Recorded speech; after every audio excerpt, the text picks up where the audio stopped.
Hi everyone and good afternoon and welcome to CompNow's Managing Modern Schools with VMware webinar. My name is John Tapper and I'm the CompNow CAT-S4 BDM for Queensland. Today we're talking to Paul Saltmarsh, Senior ICT from Brisbane Catholic Education, and Gavin Kennedy, Director of Information Services from Lindisfarne Anglican Grammar, about their use of VMware solutions enabling secure and modern management approach across their diverse school environments. We also have Max Wade, our local VMware representative, joining us as well to answer some of your questions. And we'll finish off at the end with a Q&A with Paul, Gavin and Max.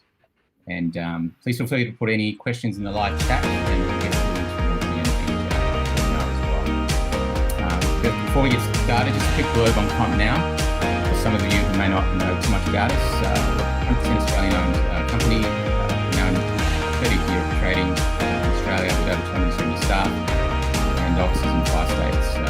We're one of Australia's largest education commercial partners and also have direct relationships with key events like Microsoft, HP and Dell.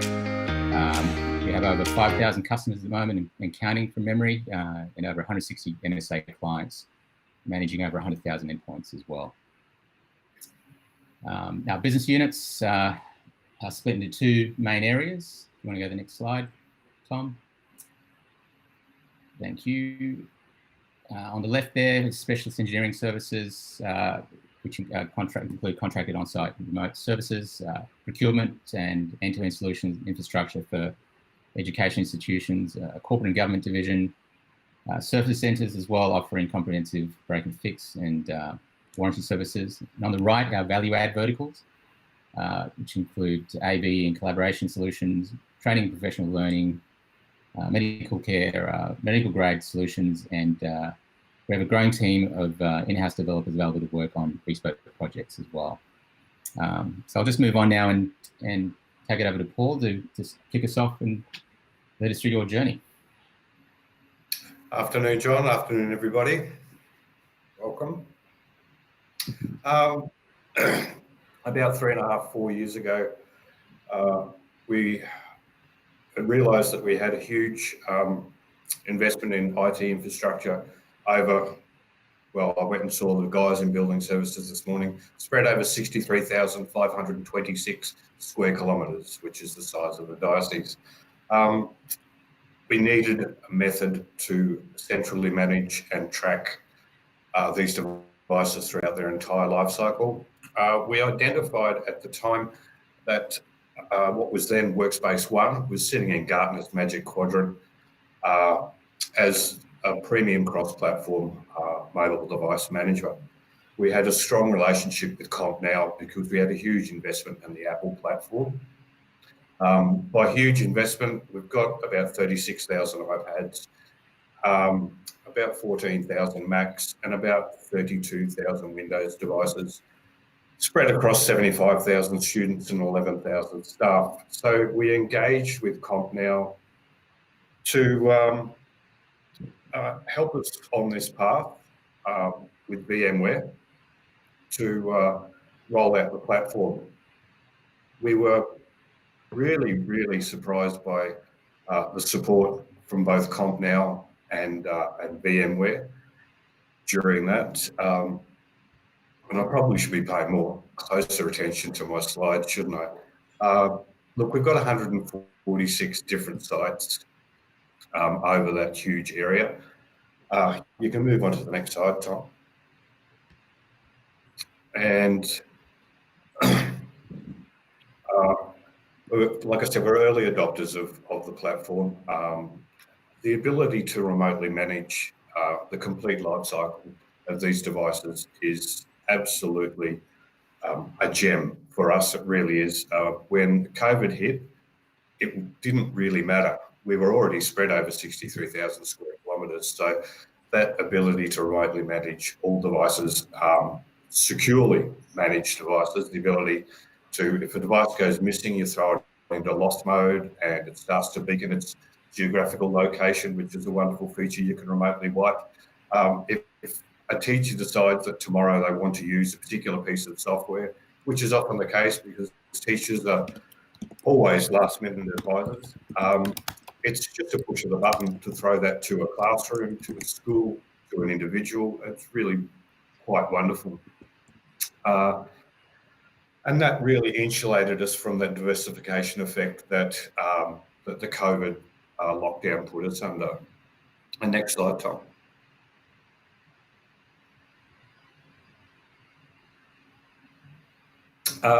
And I suppose the highlights of the journey have been because we were cutting edge on the platform and the solution. It was a three-way journey, and it still kind of is. We'll push back on VMware from time to time and say, hey, we want this feature. And they scratch their heads and go, that sounds pretty smart. So we work with John and CompNow and VMware, and it really is, it's a collective journey. And I suppose that's been the single biggest highlight. And the platform's still evolving, and we're still evolving. And I think that journey will continue for some time yet. And I think that's about all I've got for you, John. Thank you, Paul. Appreciate that. And now we'll move on to Gavin. Tell us about your journey.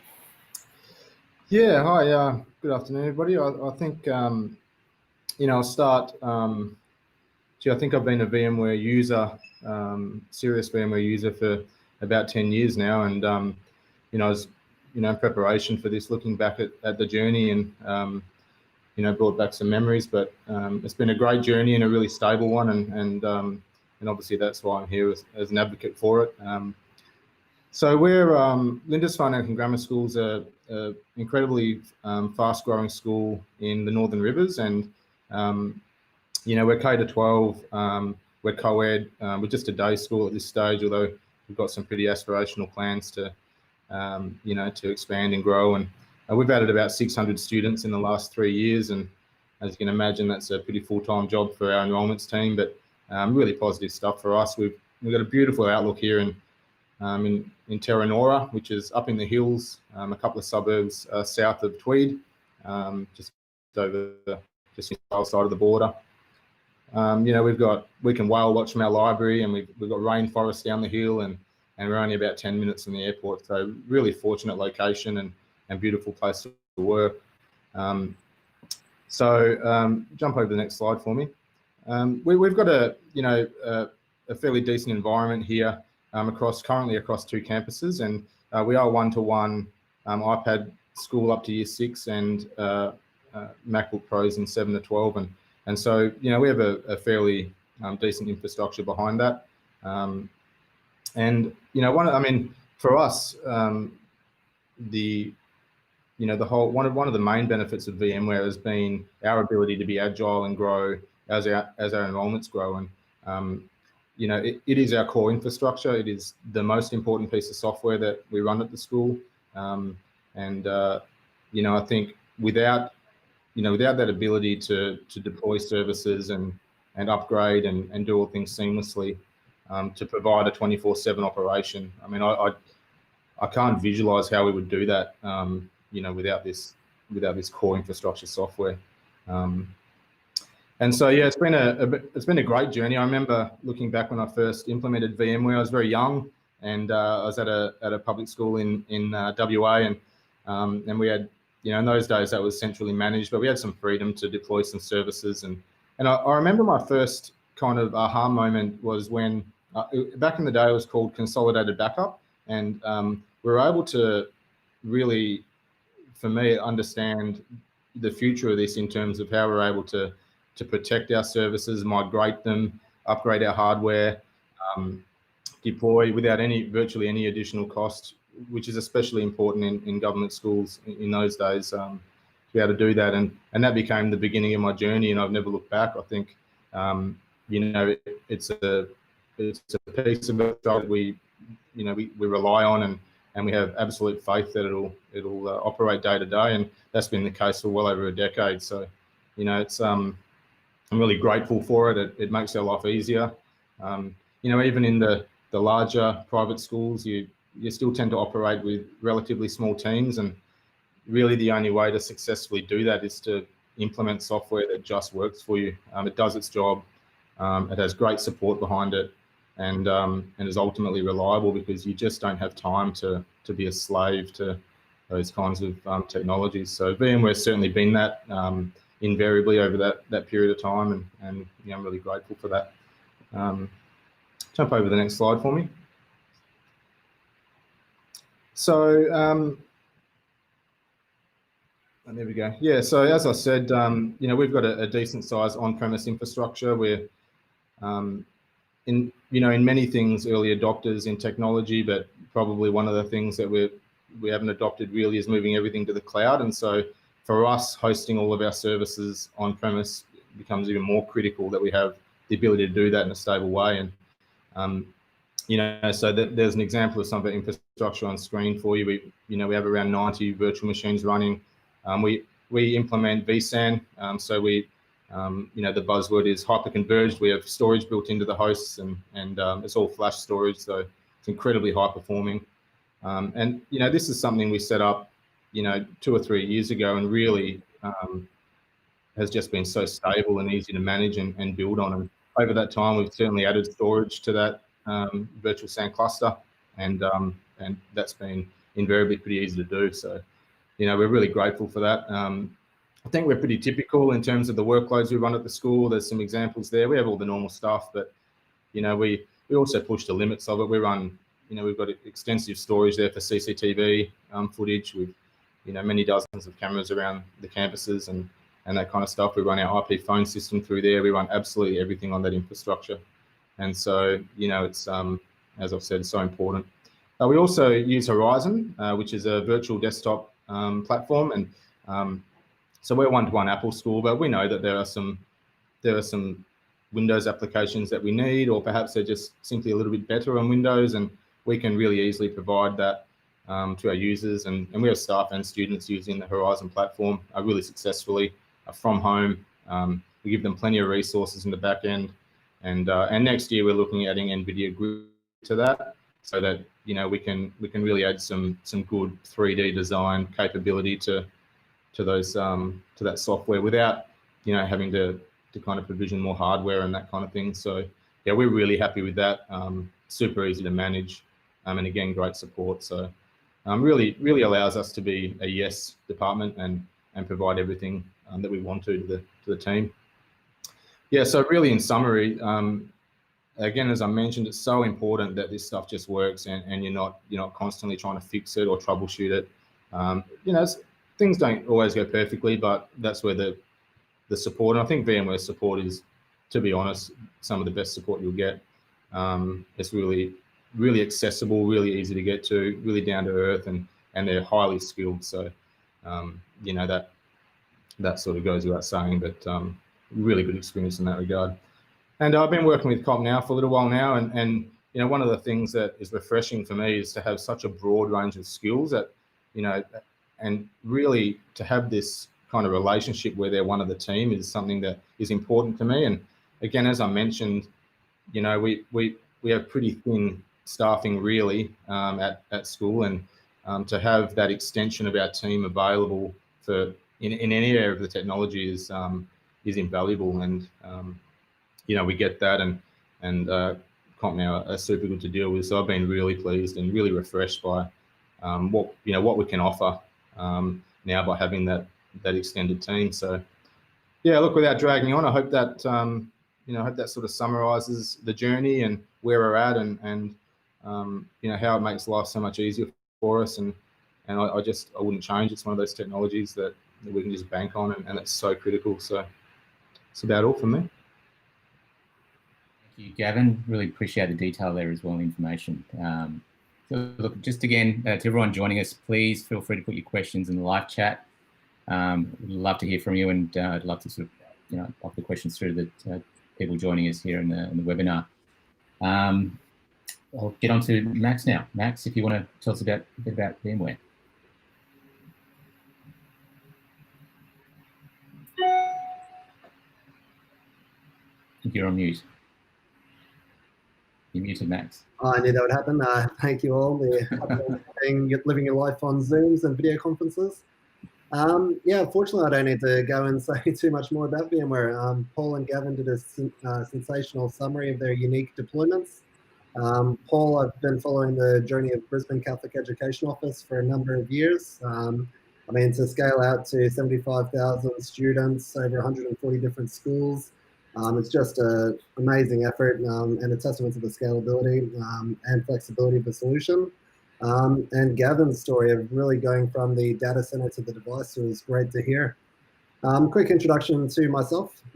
Max Wade, the end user computing specialist at VMware, in Victoria and Tasmania. But in my 7 years, I've looked after the southern region of Australia, spent a couple of years looking after New Zealand, looked after the partner community for a few years, and yeah, I found myself back in Victoria supporting K-12 along with a few other industries out there. So today, just really wanted to share some insights that we've gained from the last 9 months, dealing with working with a lot of K-12. There's been a huge amount of disruption, and we've seen it sort of isolate in 3 key areas. Really trying to provide a degree of stability for students going through their year levels, especially those doing VCE.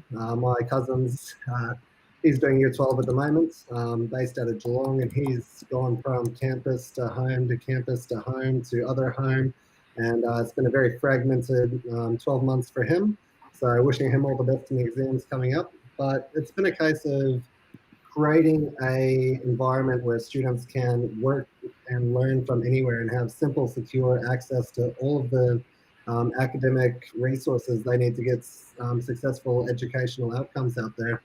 And I'd like to think that this is sustainable going forward once we do have a more stable way of life where students can go into campuses and have flexibility to go from classrooms to labs to libraries to their friend's house to learn, practice on assignments, to go home, go from device to device, whether it be iOS, Android, Mac, Chromebook, school issued or personal, and have the same experience and the same simple access to all applications from one simple interface instead of having to go to multiple portals, multiple authentication processes, just really making it easy to be a student.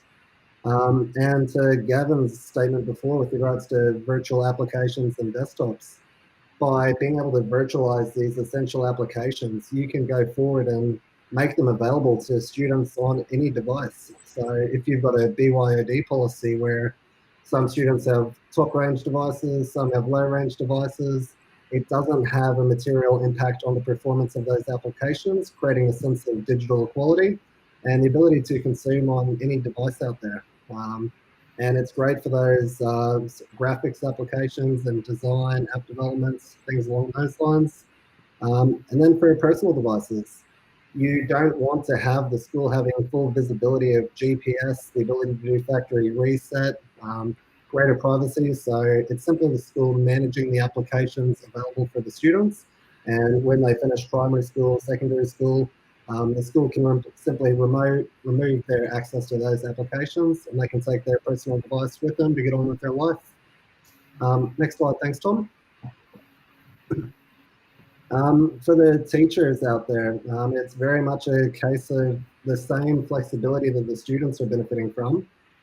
Choosing their own device, simple onboarding processes where traditionally it could take hours, days, even weeks to get new devices, the applications required, access to intranets, authentication into key portals.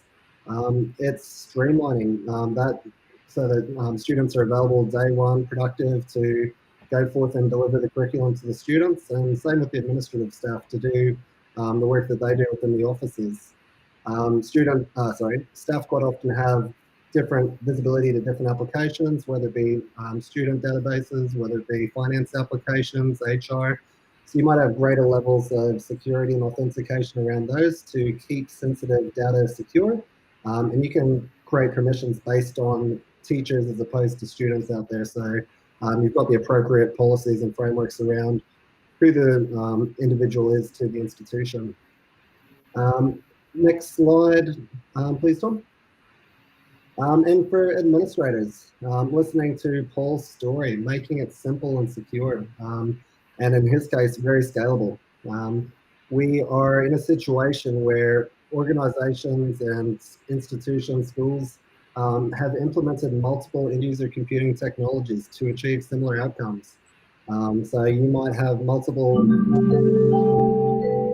same goals of pushing down applications, policies, device management, and it's creating overhead, licensing costs, security gaps out there, and poor cost management. So we're at a point of time where we can really consolidate on those multiple technologies and deliver great levels of opportunity, better security for the students and teachers, a much better end user experience, and I dare say some cost savings out there as well. From a security standpoint as well, a lot of schools are looking at the next gen antivirus technology out there. VMware acquired a company late last year called Carbon Black that does integrate very well with the end user computing technology as well as managing the servers there. So it's again really designed to, from the data center to the device, having a consolidated solution and one vendor in support with CompNow to really try to meet all of those outcomes the schools are looking to achieve out there. Next, Tom. I'll try not to get too producty, but the platform is very much based around a scalable and multi-tenanted architecture. So Paul's environment's grown to over 75,000 devices. We've got the likes of Walmart, which have over 1 million devices on it. And Paul's is the perfect example of multi-tenancy and flexibility. So having over 140 different schools, different year levels, different subjects, all that require different applications, and be able to deliver those and keep them up to date in a environment where it's changing every term, every semester, every year, new devices coming through. You need a platform that makes it as efficient and automated as possible. And with that, you've got the ability to upload into a single point your traditional Windows apps, your SaaS applications, your mobile applications, virtual applications and desktops into the one portal. And for the end user, it's again consuming it from the same interface, going from device to device. That can be completely customized and branded to meet the branding of your particular school. And then from a device or unified endpoint management, I mentioned it before that traditionally you've needed a SCCM and or Intune to do Windows, you've needed Jamf for Mac OS, Google to do Chromebooks, maybe a Meraki for iOS and Android. And what we're doing is giving a cloud-hosted management platform that has depth across each of those operating systems, so you can manage everything from a single platform and leverage out-of-the-box capabilities such as device enrollment program, autopilot, factory provisioning with Dell, HP, Lenovo, Samsung Knox enrollment, to make sure that it's making it as easy as possible for administrators to get devices in the hands of students and teachers to be productive and learning straight away. And once they are in the hands, you've got full lifecycle management, as Paul was mentioning. So saying that you've got the ability to push new applications, patches, updates, lock, locate, wipe these devices if they get lost, stolen, or compromised. And if a student or teacher is having issues, you've got remote view and control built into the platform as well, which is very necessary for this sort of disparate learning environment we find ourselves in at the moment. And then from a security standpoint, you've got conditional access. So is it a student or a teacher accessing the application? What application are they trying to access? Are they on the school network? Are they at home? Is the device managed or BYOD? Is it compromised? And that determines if it's open the application, biometrics, multi-factor authentication, or if you're not meeting the security requirements, it's revoking access. But to the end user, it's all very straightforward. There's not many students out there that are using multi-factor authentication, and it's very rare that you've got some teachers or faculty, administrative staff out there using it either, but the possibility is there to do it. And then from a threat detection standpoint, I mentioned that Carbon Black is now part of VMware, but we also work with Wandera, Checkpoint, Lookout, Palo Alto Networks, all of your key sort of security and network technologies out there who go out, identify threats, interject those into the Workspace ONE platform. Workspace ONE identifies which devices are vulnerable, automatically pushes down patches, updates. Until that device is at a secure state, you're not able to access those critical applications. So it's creating that zero trust security framework that we're seeing a lot of analysts out there sort of advocate. And all of this is built on a platform that has intelligence engine that's gathering data from devices, users, applications, and providing meaningful reports, analytics, and make it so that the administration knows how the digital learning environment is being used, what areas for improvement are out there, and yeah, make strategic decisions going forward. Thank you very much. Thank you, Max. Appreciate the overview there. Look, I'll just what I will do now is basically throw some questions to you guys. I had some emailed earlier to me today. So happy for either yourself, Paul, or Gavin to jump in and answer these. So I'll start with the first one here. Where do schools generally start their journey? In what regard, Jonas? In terms of when they're looking at the product initially, I mean, how do they come to you, or do you, how does it usually work? Well, look, I'll share my story. Usually that's our responsibility as a team. I mean, typically in schools, the executive team will, there'll be a strategy involved in all this kind of thing. But in terms of picking VMware, I mean, the responsibility of the team and who's in charge of that team to deliver a system that can support those strategies. So really, that's where the decision making comes in and picking platforms. And the journey for VMware really starts with, it could be something like this webinar. This could be the start of something for someone out there that they look at this and they hear that it's reliable and they start to look into it. They reach out to CompNow, and that could be the start of the journey. The start of the journey for me was a 22-year-old trying stuff out. So it's really different for everybody. But really, as you move through the schools and deeper into your career, you tend to take reliable things with you, and sometimes even reliable team members. But VMware as a team member, you definitely take with you, and the journey becomes a bit easier as time goes on. That's probably my view on that. Yeah, we sort of had a different approach. So we do have 146 schools, and they do kind of operate autonomously to some degree, but we actually took a bit of a big stick to them all and said, get your devices in here, watch, and get them in now. We had some slow adopters. We had some schools on a different platform. I'm pretty sure you know which platform that'd be for their iOS and Windows iOS and Mac devices. We don't have any left. Everyone has embraced the platform. Yeah, that's how it was for us. Interesting. That obviously being first-hand at that as well, dealing with schools that were struggling to make the move and let go of the old solution. But once they jumped on board, they absolutely loved it. So no, it's been really good from my point of view.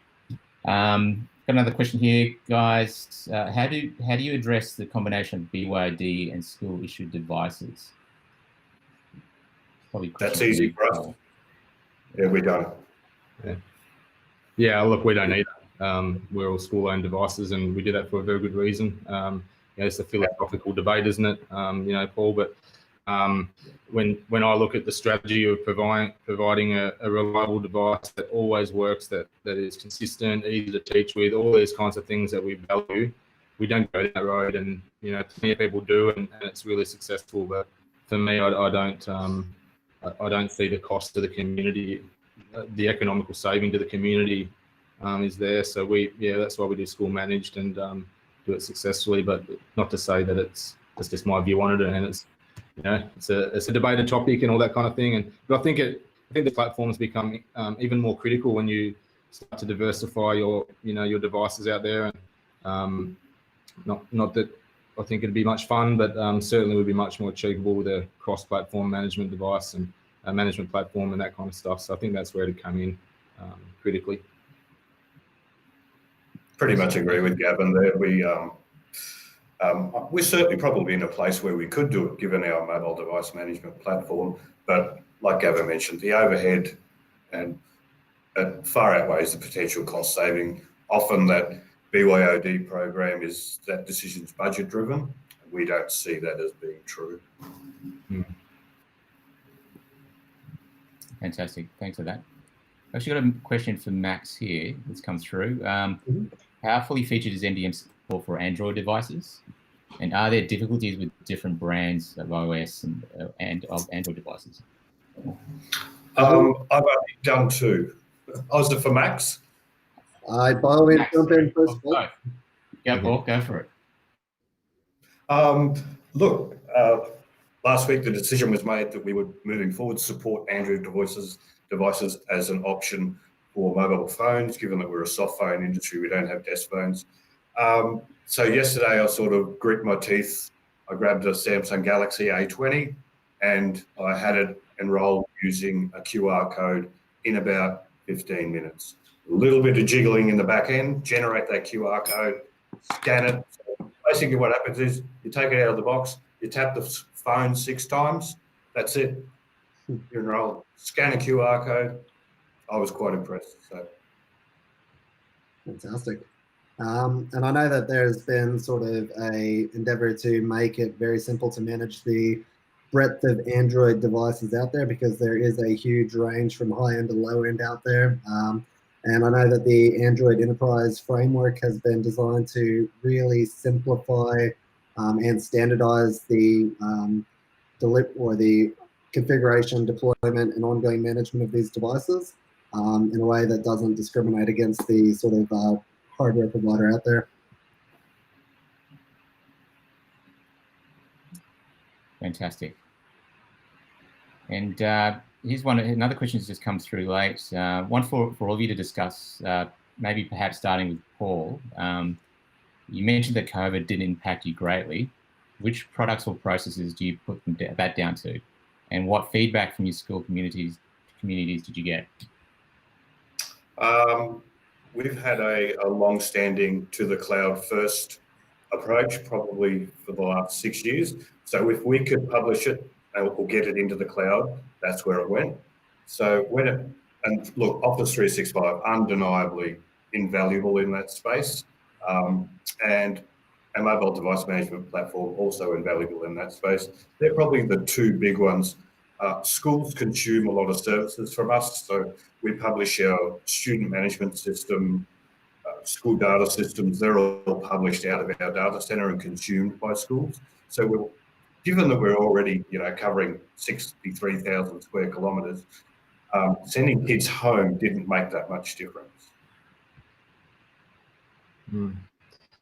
Yeah, and I'll paint the same picture there. We were largely unaffected. As an IT team, we were arguably positively affected. We had more spare time. We pushed projects through. We did things like that because the combination of many decisions that were made over the preceding years and the platforms that we have in place, the reliability, the fact that we're location agnostic, really made no difference to us technically, whether they were at home or here. On-device security and filtering and all these kinds of things were implemented, a long time ago, and so that all worked. And really, then it just came down to the teachers and their ability to use the platforms and all these kinds of things. And they did an amazing job, and it's really all on them, because our responsibility is to make sure that is a reality for them, that we're not in a position ever that this becomes a liability. So our enrollments grew during COVID. We had virtual principals tours going all the time, and it was really incredible. And probably not all of it, but we definitely got significant amount of feedback around enrolling in our school because of the systems that were working and the reputation that was slowly building in this region. And so that's a combination of all the platforms and the decisions that you make along the way, and your philosophy and what you value and what are the things that are important to you. And so, I think that's the a lot of things and forms of critical. And I'd like to just quickly interject with a story that I've come across in the last 6 months locally here in Melbourne. Not K-12, but it's one of the TAFEs here that we've been working with for a large amount of years. They've had a large deployment of Horizon, scaling over 5,000 students. And when it came to a case of the greater or metropolitan Melbourne is completely locked down, to be able to mobilise and deliver the same curriculum where possible. Obviously, TAFE has a lot of hands-on sort of engagements, but for the most part, all the learning materials were available through Horizon, and IT to the rest of the business was absolutely heroed, praised, and having this sort of infrastructure and technology to facilitate flexibility given the circumstances that present. It's great to see that it's the same story between yourselves, Paul and Gavin. But yeah, it's quite exciting to see what can be done.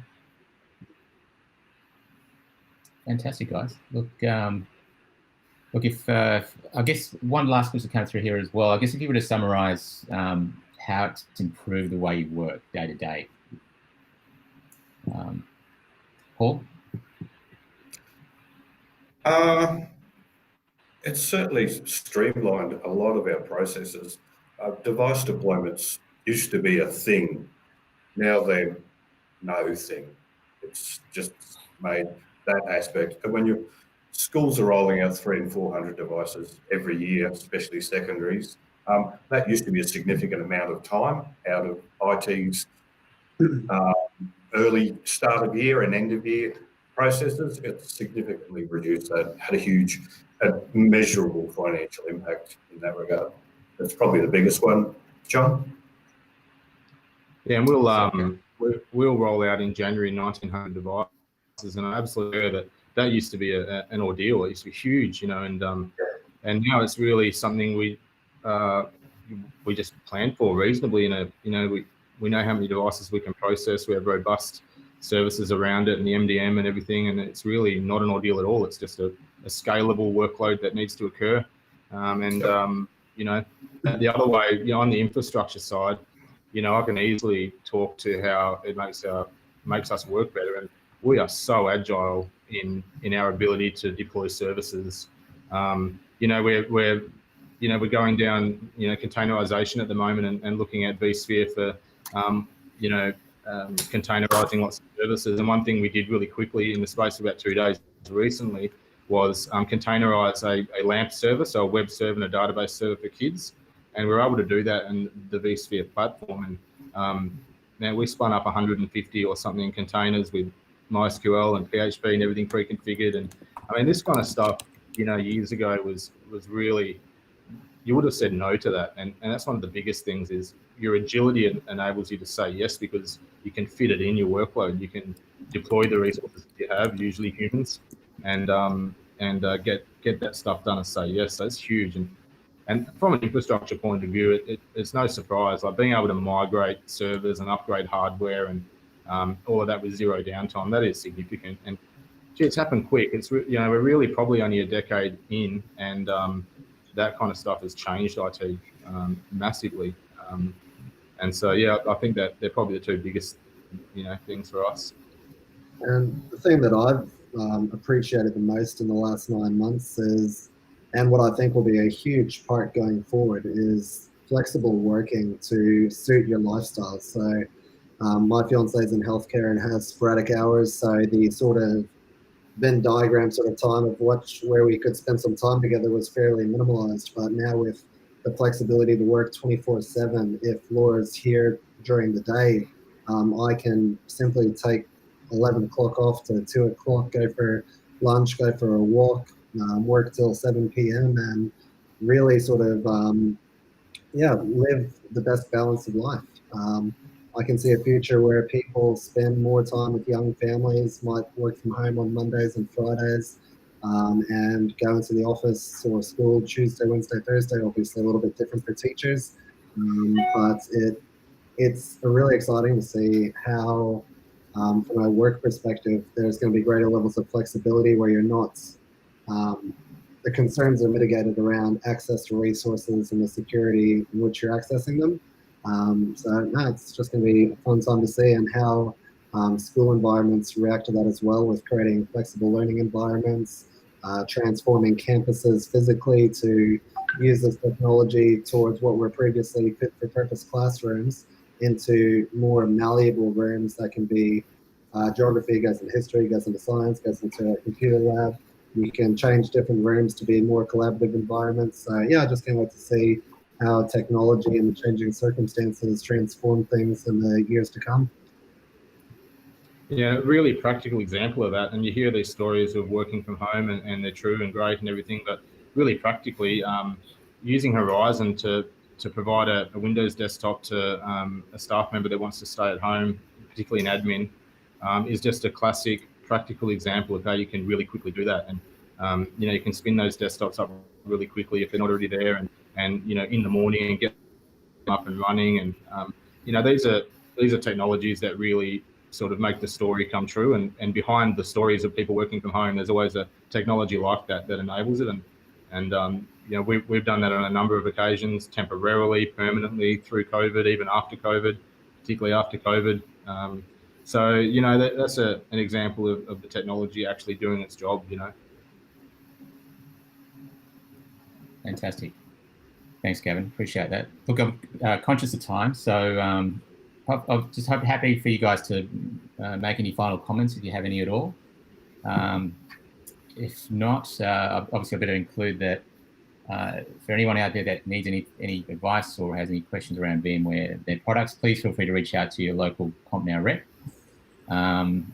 But yeah, guys, if you don't have anything else that you want to add at all, I'd like to thank you for your time and really appreciate you joining us for this awesome webinar. So appreciate it. Thanks a lot. Absolute pleasure. Thanks for having me. Thanks, guys. Appreciate it. And